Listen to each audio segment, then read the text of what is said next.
अस्सलाम वालेकुम। इस वीडियो में हम देखेंगे कि ऑटो कैंपेन किस तरह से क्रिएट की जाती है। ये है आपका सेलर सेंट्रल डैशबोर्ड। एडवर्टाइजिंग पे जाने के बाद आप क्लिक करेंगे कैंपेन मैनेजर पे।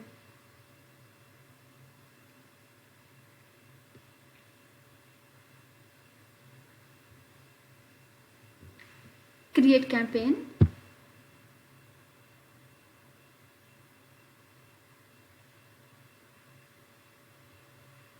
यहाँ पे आपको 3 तरह के टाइप्स मिल रही हैं: sponsor product, sponsor brand, sponsor display. अभी हम बात करेंगे स्पॉन्सर प्रोडक्ट के। स्पॉन्सर ब्रांड और स्पॉन्सर डिस्प्ले सिर्फ उन्हीं को अलाउ होता है एडवर्टाइज़ करना इन पर जहाँ जिनके पास ब्रांड रजिस्ट्री हो।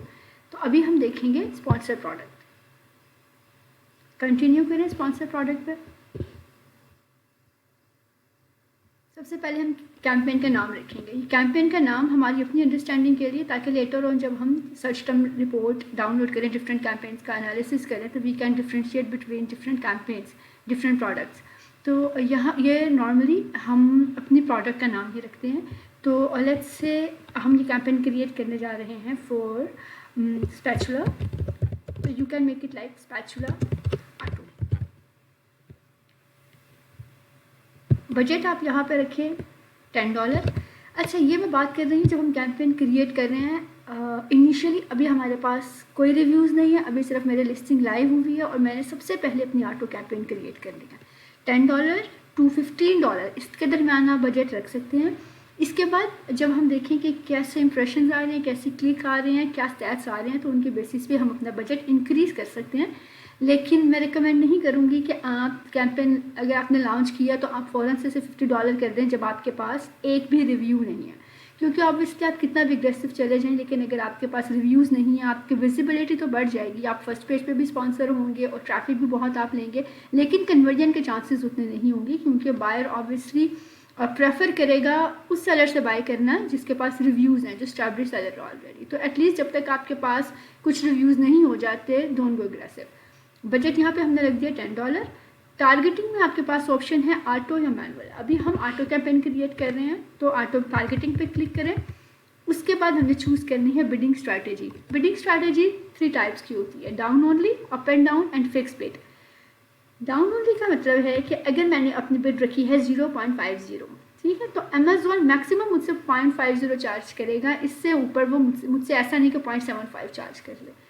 जब कन्वर्जन के चांसेस नहीं है तब मे भी वो मुझसे सिर्फ 0.20 चार्ज करे, लेकिन वो 0.50 से ऊपर नहीं जाएगा। जबकि अप एंड डाउन में क्या होता है, अप एंड डाउन में मैं कंट्रोल अमेजोन को दे देती हूँ कि जब अमेजोन को लगे कि कन्वर्जन हो सकती है, ये बाय जो है अभी इसकी जो क्लिक है ये सेल में कन्वर्ट हो सकता है, तो वो मेरी बिड को 100% तक इंक्रीज़ कर दे। जो भी मैंने बिड रखी हुई लाइक 0.50 अगर रखी हुई है तो वो उसको $1 तक इंक्रीज़ कर सकता है।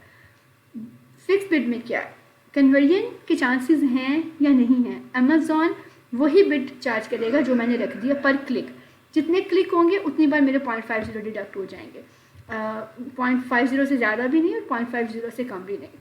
तो स्टार्ट में जो रिकमेंडेड स्ट्रैटेजी है वो है dynamic bids, down only. Later on जब हमारे पास कुछ कीवर्ड्स ऐसे आ जाते हैं, जब हमें पता होता है कि ये क्रीम कीवर्ड्स हैं और हमारे पास रिव्यूज़ भी अच्छे हैं, और अब मुझे पता है कि अगर एक बार बायर मेरी लिस्टिंग पे आ गया तो बहुत चांसेस हैं कि वो मुझसे ही बाय करेगा, किसी और सेलर के पास नहीं जाएगा। मेरी ऑफ़र अच्छी है, मेरी प्राइस अच्छी है, मेरा पैक अच्छा है, तो वो रिव्यूज़ मेरे अच्छे हैं। जब मैं इतना श्योर हो जाऊँ अपनी प्रोडक्ट के बारे में, अपने कीवर्ड्स के बारे में, तो उन कीवर्ड्स में मैं अप एंड डाउन का ऑप्शन अप्लाई कर सकती हूँ, ठीक है। लेकिन जब हम कैंपेन का स्टार्ट लेते हैं तो हम डाउन ओनली का ऑप्शन चूज़ करेंगे फॉर बिडिंग स्ट्रैटेजी। उसके बाद हमने यहाँ पर नाम रखना है एड ग्रुप का। ये सेम होगा जो आपने कैंपेन नेम रखा है। यहाँ से हम चूज़ करेंगे जिस प्रोडक्ट पे हमें कैंपेन चलानी है। लेट्स से मैंने इस प्रोडक्ट को ऐड कर लिया। अब हमने डिसाइड करनी है बिड। देखिए यहाँ पे अमेजोन जो बाय डिफ़ॉल्ट बिड दे रहा है तो 0.75 है। सजेस्ट अमेजोन क्या कर रहा है, अमेजोन कह रहा है 1.10 आप रख लें। मिनिमम वो कह रहे हैं कि 0.95 और मैक्सिमम 2.21। अब इसका क्या मतलब है कि अगर मैं बिड चले अमेजोन तो 1.10 कर लेता है, लेट्स से मैं 0.75 रख लेती हूँ या मैं 0.65 रख लेती हूँ, तो क्या मेरी स्पॉन्सर नहीं होगी, क्योंकि मिनिमम तो 0.95 सजेस्ट कर रहा है। अब मुझे बिड यहाँ पर क्या रखनी है, 0.75 बिड रखने का मतलब ये नहीं है कि मेरी ऐड स्पॉन्सर नहीं होगी, ऐड स्पॉन्सर होगी, लेकिन हाँ उसके आप ये कह सकते हैं कि अगर पहले फर्स्ट पेज पे मुझे 24 आवर में 5 टाइम स्पॉन्सर करा था तो अब शायद सिर्फ 2 टाइम स्पॉन्सर करेगा। ऐड मेरी स्पॉन्सर होगी लेकिन उसकी प्लेसमेंट चेंज हो जाएगी और उसके नंबर ऑफ इम्प्रेशंस चेंज हो जाएंगे। तो ये चीज़ें हैं। स्टार्ट में जब हम कैंपेन लॉन्च करेंगे उस वक्त बहुत हाई बिड आप नहीं रखें। अब यहाँ पे अगर वो मुझे 1.10 रिकमेंड कर रहा है तो मैं 0.75 या 0.65 या 0.55 इसी से स्टार्ट लूँगी, ठीक है। 0.55 से मैं स्टार्ट लूँगी। अब 0.55 जो मैं बिड रखूँगी तो हो सकता है मैं 24 आवर्स में देखूँ कि मुझे तो अच्छे खासे क्लिक्स पड़ गए हैं, मुझे तो कोई सेल नहीं आई, जब पे कॉस्ट बहुत बढ़ गई है तो मे भी तब मुझे रिड्यूस करनी पड़े। और ये भी हो सकता है कि 0.55 पर मुझे सिरे से कोई इंप्रेशन नहीं आए और मैं अपनी बिड बढ़ा के 0.99 कर दूँ और सिरे से मुझे तब भी हार्डली 100 इंप्रेशंस आए हैं, तब मे भी मैं अगर अमेज़ॉन मुझे 1.10 कह रहे हैं तो मुझे 1.45 बिड करनी पड़े। तो बिड इनिशियली आप वो रखें जो अमेज़ॉन सजेस्ट कर रहा है, अगर वो बहुत ज़्यादा है तो आप उससे कम रख लें, अगर वो ऑलरेडी आपको 0.55 कर रहा है तो जो वो आपको सजेस्ट कर रहा है वो बिड रख सकते हैं। उसके बाद जब कुछ डाटा हमारे पास आ जाता है तो उससे अकॉर्डिंगली हम अपने बिड को इंक्रीज़ या डिक्रीज़ कर लेते हैं। लेकिन ये ऑप्शन हम यूज़ करते थे पहले जब हमारे पास सेकंड ऑप्शन नहीं होता था, टारगेटिंग ग्रुप नहीं होते थे। अब हम चूज़ करेंगे set bids by targeting group. Targeting group में क्या है, टारगेटिंग ग्रुप में अमेज़ॉन हमें फॉर तरह की कंपोनेंट्स दे रहा है। उसने बहुत हद तक पहले अमेज़ॉन के हाथ में कंट्रोल था। ऑटो कैंपेन में ब्रॉड टारगेटिंग हो रही होती है, इसमें हम अमेज़ॉन का नहीं बताते कि इस कीवर्ड के अगेंस्ट हमारी ऐड स्पॉन्सर करो, वो खुद ही डिफरेंट कीवर्ड से अगेंस्ट हमें ऐड स्पॉन्सर करता है। और वो कीवर्ड्स कहाँ से आते हैं, वो कीवर्ड्स हमारे लेता है हमारे कंटेंट से, हमारे बैकएंड से। हमने जो कीवर्ड्स अपने लिस्टिंग बनाते वक्त डाले होते हैं अपने बैकएंड पर फ्रंट एंड पे, वो उन्हीं लिस्टिंग उन्हीं कंटेंट से डिफरेंट फ्रेजेस बना के उससे अगेंस्ट हमें स्पॉन्सर करता रहता है।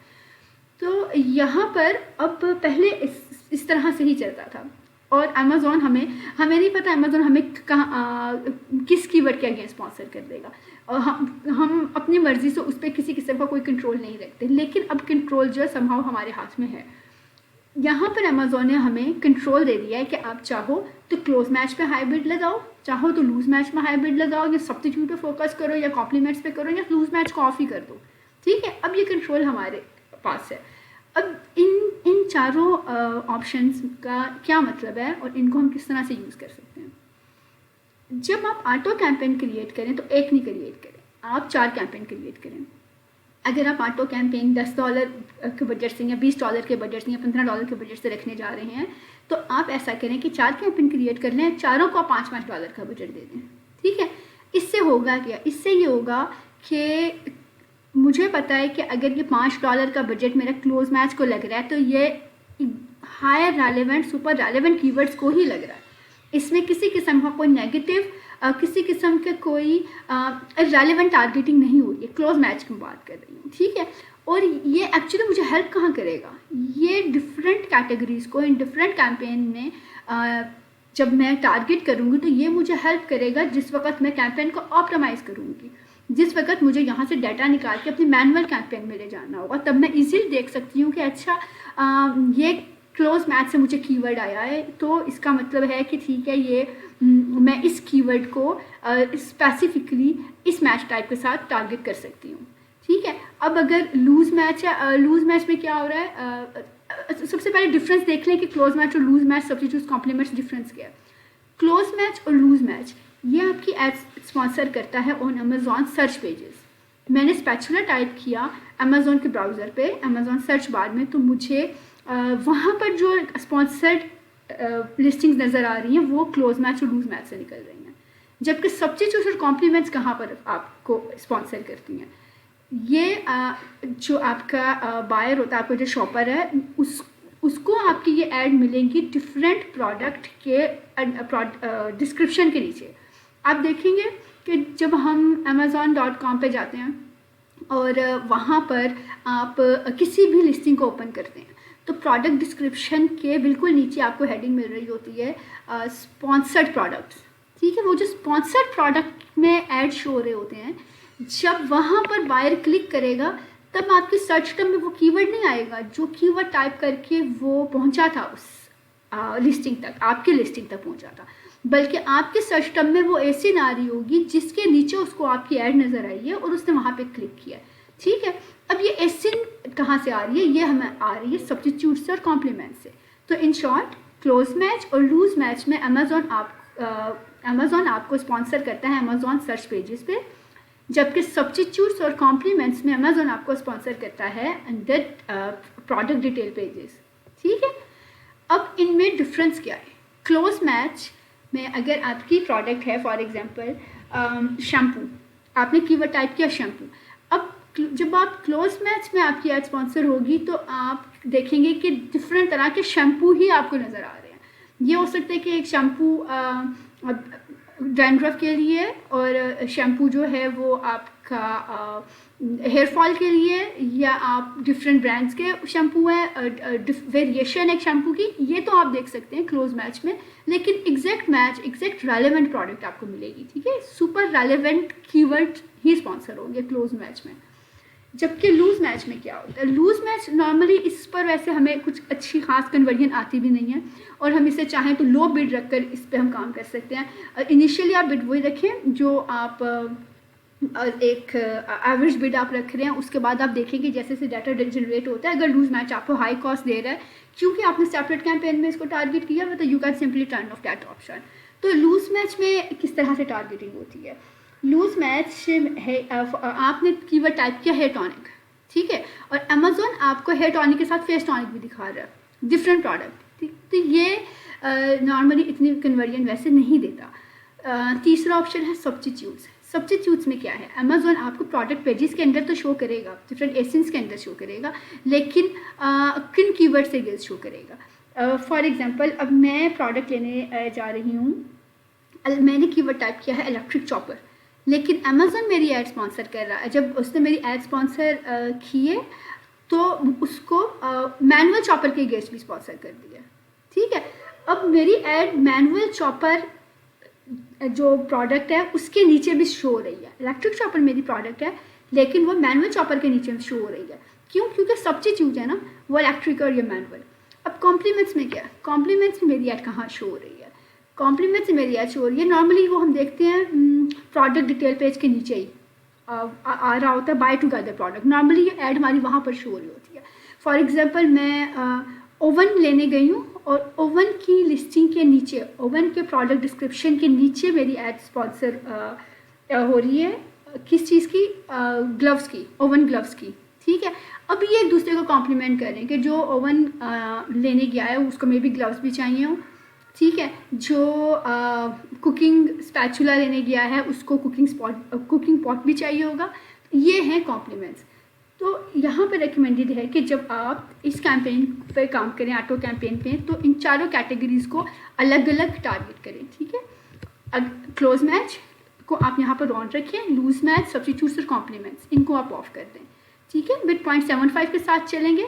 नेगेटिव टारगेटिंग हम और प्रोडक्ट टारगेटिंग ये हम डिस्कस करेंगे नेगेटिव टारगेटिंग सेशन, और लॉन्च कैंपेन, दैट्स इट। अब जब मैंने इसको लॉन्च कर दिया तो यहाँ पर मेरी ऑटो कैंपेन जनरेट हो गई है।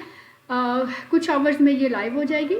तो this is all about auto campaign. आपने कैंपेन नेम दिया, एड नेम दिया, स्टार्ट डेट दी, एंड डेट आप नहीं देंगे, bidding strategy down only, budget आप $10 to $15 से स्टार्ट कर सकते, ग्रेजुअली वी कैन इंक्रीज, और बिड जो अमेज़ॉन सजेस्ट करे अगर बहुत हाई है तो आप उससे कम बिड पे ही चले, बहुत एग्रेसिव इनिशियली हमें जाने की ज़रूरत नहीं है। That's it.